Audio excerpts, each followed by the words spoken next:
Welcome to Momentum Monday. Today is July 24th, 2022. Howard, what's new? What is new? I'm enjoying my time. I see my little miniature dachshund. I've put my dog away so she doesn't interrupt our show. I have a little remnant of her there, fake dog in the corner there. What is going on? It has just been spectacular here in San Diego, as you know. I am working, and another thing I have to do other than work is train for this September holiday that I've been planning, another big bike ride. So I'm trying to get myself in shape. Tomorrow I'm doing Palomar, which is 12 miles straight up. Yeah, You've been up to volleyball? What have you been up to, buddy? Yeah, basically the same, yeah. You're enjoying Just enjoying the summer, yeah. The summer here is definitely beautiful compared to many other places. This my year. coffee store here on the island. I'm an investor in Trident. It's great coffee. Have you been playing volleyball? Yeah. I'm gonna do. You should do this with me. Right over the bridge, August 28th. Maybe. I've always missed it, and I'm excited to take my bike over the bridge. I've never been able to drive over the bridge. Yeah, good idea. What do we do on the show? Oh yeah, we talk about the markets. Yeah, I mean, last week was, I would say, pretty interesting. As in the middle of the week, we saw 3 days of back-to-back rally in the indices and in most stocks. And then Monday and Friday were sell-offs. So to me, that's just a typical bear market rally, bear market price action. There's still very few stocks near 52-week highs and even above their 50-day and 200-day moving averages they're setting up. A lot of the breakouts are really not following through, but if you're buying dips like in strong stocks to their like rising 20-day moving average, that has been working a lot better. From a swing trading perspective. But other than that, still bear market action. It will be interesting to see next week when the indices potentially test their 50 and 20-day moving average, if they're going to bounce, because this might be just a bear market rally, but bear market rally can last a few weeks. You can potentially test the 200-day eventually. And next week is a big one since we have the FOMC on Wednesday. I think currently the market has priced in 75 basis points increase. And if it's less or more than that, that'll probably have some implications.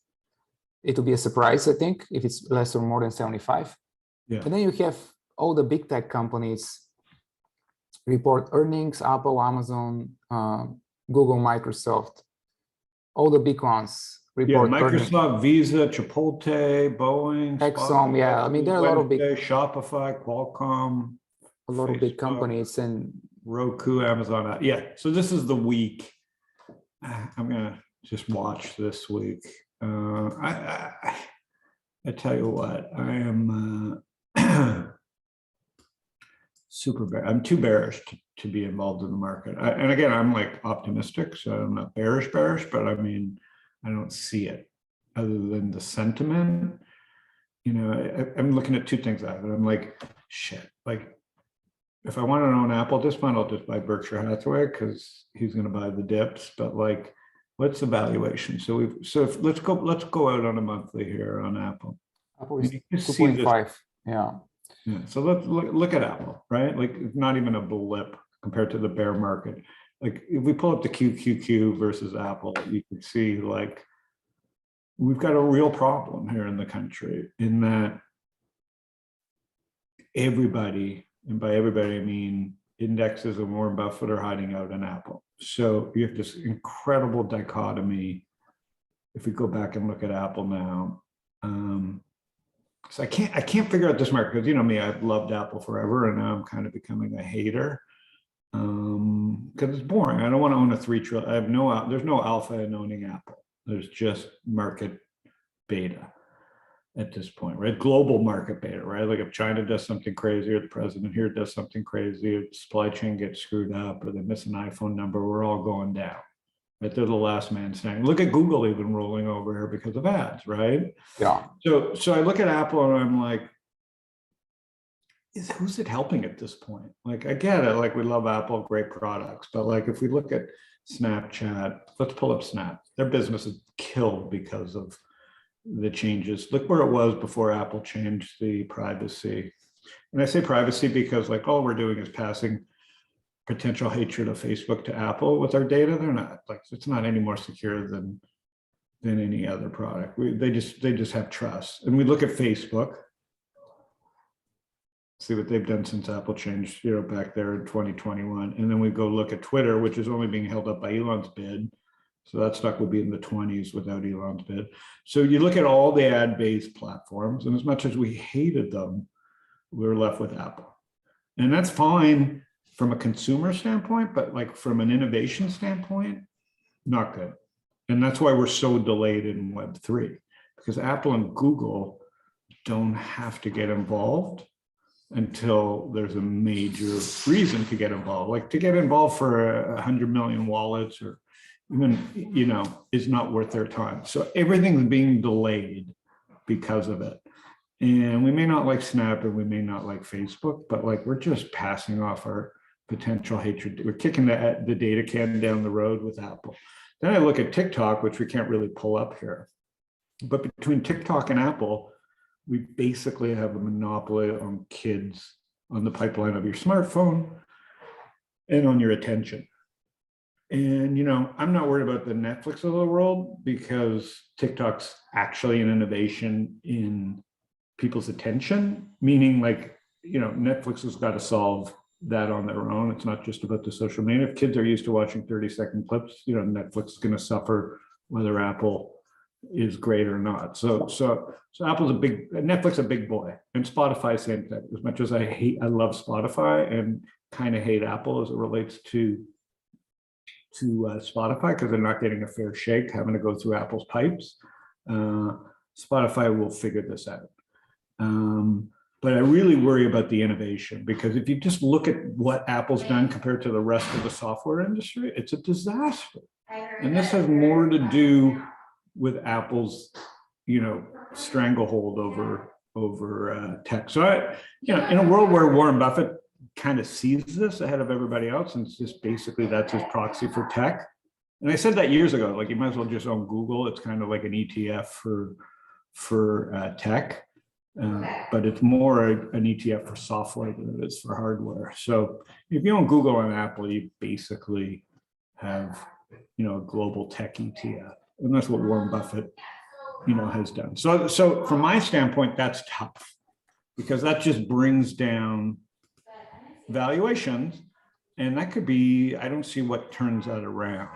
So like you said, Fed this week, the only stocks that look interesting are McDonald's, which I don't own anymore, and H&R Block, I think looked interesting. But again, how am I going to buy it? But that's been a hell of a run. Was there news or something there, Ivan? No news. I guess just valuation play. Some people think it was, PE of 5 compared to, I guess, Intuit. It's cheap. So I'm saying there are a few stocks. Yeah, but only a few. Definitely, there are a few. Right? A few. Yeah. And by the way, the McDonald's thing, I do love McDonald's. I just don't want to own the last company standing here. If McDonald's is your leader, we have issues. I mean, you want to see high growth stocks in interesting industries leading, not consumer staples. Nothing you're seeing. I haven't followed it close enough. I don't see any real sectors leading. I think healthcare is trying to bottom. XLV is trying to bottom. Healthcare definitely, biotech holding better than the rest, and there's some interesting setups in healthcare. So Swave, as you can see, failed breakout, but every dip to the 20-day is, it works. So it's just a market where it's better to buy light weakness and then sell on strength, not really chase breakouts because breakouts are failing. Yeah. So very few stocks are really near 52-week highs or setting up right now. So Yeah, and the market the needs more time. economy, where's FedEx? Like the airlines are in the shitter. They can't get employees. Flights are being canceled. And it's not just the strong US dollar. That is a major thing. We need the dollar to roll over. I mean, correlation wise, weak dollar has helped the market. So it's again, like maybe it peaked out there and we get this a continuation of this rally off the lows here. But and valuations have definitely come down. So it's like the market, like the rate hikes are doing their thing on valuations. They may not be helping the economy, but they're doing their thing on valuations. And, I'm at the age where I kind of just wish people were happier and the economy was going better versus my stock portfolio. But 1 year T-bills, Ivan, I can't even believe I'm saying this because I bought some this week, but 3.25% for T-bill 1 year. Like, I mean, I'm sorry, like that's how negative I am, is that I locked in some 1 year at 3.25%. So I hope I'm completely wrong and if rates plummet from here, that was a nice little park of some cash, but and that'll help the market. So I really want the markets to work, but I don't know why they would work here, because it feels like no one's leading. That's about, there's nothing leading the market except, Apple. And again, I love Apple, but it's basically the iPhone. And I do think they're vulnerable. I do think the iPhone at some point becomes vulnerable. I think China will do something. And I think, the rest of the world uses Android. So they're not impenetrable, but it's just too strong relative to the rest of tech. And that worries me. It just won't work forever. Something will break. So I'm really kind of eyeing Apple more than anything. Are you mostly just cash and looking at short ideas and long ideas? I mean, I'm taking some swings, as I said, mostly intraday or up to 2 to 3 days. So really short-term trades, as I said, in some of the market leaders, LNTH, Swave, just short-term and mostly in cash overnight. So yeah, I mean, nothing has really changed. The same approach. I don't really see a reason to increase my exposure overnight or just hold for longer. It's just a hit and run. Yeah, and seasonally, August is generally a shitty month. Yeah, seasonally, yeah. Yeah, because they kind of front run. It used to be September, October, and they've kind of front run it the last 10, 15 years. So like August has been horrific as a month. Again, that means nothing. That's just data.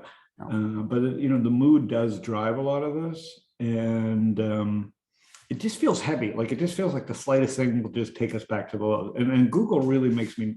The two that really make me nervous are Google, because it just did not rally with the rest of the market. So it's right back at its lows, right? And we know ads are going to be soft. I can tell you from StockTwits, Twitter announced that they're blaming it on Elon, but their numbers are soft. Facebook's back at its lows. So you got Facebook and Google back at the lows. Silicon Valley Bank, really important, right? I get the proxy. It's a high beta proxy for the Nasdaq as a bank, but look, that took out the low. Yeah. I mean, that is not good. That is kind of like a high beta Nasdaq play, and the 1% bank. They're kind of a 1% bank, and look at that just down 70. So people are like getting a little complacent. It feels like that did not rally. And if I look at that and I look at Google, people are a little complacent about this Apple that it's holding in. And I'm like, I'm not saying Apple won't continue to hold in, but like that can't be the only thing. And again, compared to most countries, Apple's bigger than the GDP of most companies. You know what I'm saying? So it is its own, hemisphere, but it's not where you're going to get true beta from. So this is a big week, Google. But I think what was the other bank I was going to look at? Was First Republic. I don't know the symbol, but that's a 1% bank, like another high net worth bank. Mm-hmm. Let me see. Let's see, First Republic. I'm just seeing if it's as bad as Silicon Valley Bank. Here you go.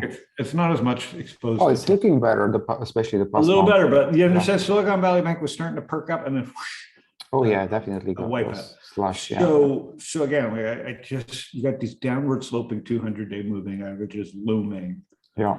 and strong dollar, rising rates. That just, people should be careful. Yeah, the strong dollar is a big headwind for all the multinationals, and this is why Microsoft warned a couple of weeks ago that their earnings are going to get hit because of the strong dollar. I mean, the same is true for Apple and Google and anyone else. That Apple kind of warned. They came out and said that they're not going to hire, and that's basically their margin, right? They spend it on smart people, so they're going to cut back. Yeah. So in a way, it's their way. And then Musk, I mean, he sold so much stock during the last 6 months to a year under the guise of buying Twitter and fighting with the government, but really smartly used all this as cover to sell a lot of stock after Well, he has a lot of kids to support, Howard, so he needs the money. You don't need to sink that low. That's generally for me. You're the nice Bulgarian. So anyways, I think people should have I think they should stand on the sidelines. There's nothing, you're not going to, the only thing they're going to miss this week is a lot of volatility with earnings moves. And I have no edge. In fact, you're saying you have no edge right here. You don't know which way you're going to swing. I mean, I wouldn't say I don't have an edge. It's mostly intraday and short-term trading, as I said, and this is what I'm doing right now. Okay, you do that full time. Very few people have the ability to do that full time. Yeah, that's true. Yeah. Okay, buddy. Well, I hope things look a little clearer next week, but I think it's going to be a tough August. And if it isn't a tough August, I think it's going to be a really tough fall. I mean, that's good news. It's better to really get. Listen, I'm in a position, like I said, where T-bills look 3.25%, munis look good. So again, I prefer other people. I want the market to go up for other people, not so much myself. What I am worried about is this app. As someone who's a VC and funds startups, I don't want to fund anything that's relying on an Apple Store or Facebook ads. You understand? So it's really changing the way. So what are you funding right now? Like I said, it continues to be very little activity for us in the last 18 months because we believe paying Apple and paying Facebook with cute for the first 10 years, it's not fun anymore. It's too expensive. It's not reliable. There's too much competition for those eyeballs. I have no edge. I think Apple, TikTok, the big guys have taken away all the edge. And this bear market is only going to make these companies stronger. So valuation aside, Netflix down 70%, they're not really in trouble, because the market's going to clean up and move people away from them. And they probably had too many people on, you know what I'm saying? It's going to clean up a lot. But I worry about the Snaps and the Facebooks and not worry they're going to be in trouble, but the people that work really hard there, 5 years treading water now in stock prices. So there's going to be a lot of people moving around, which again will displace people around the country. This is the last push from people. More people will leave San Francisco and the coast and change their lifestyle. So there's some trends that will be good. Yeah, I mean, that's a good thing. As the past 2 weeks, there's just new trends that are going to develop, but we're not there yet. And we can't just keep, like I said, it was fun owning Apple on the rise, the last 15 years, but now it's just become it's just too big and, they're just too powerful. And I'm not talking about global, I'm just talking about in the US, it's hurting innovation. And they can afford to pay people endless amounts of money, and the stocks, they are going to get stronger through this bear market. And I don't like what that looks like. Of course they will. I mean, all of them are already saying that they're, stopping hiring, they're slashing costs. So a couple of quarters from now, they'll be much stronger. The balance sheet will be much stronger. So yeah.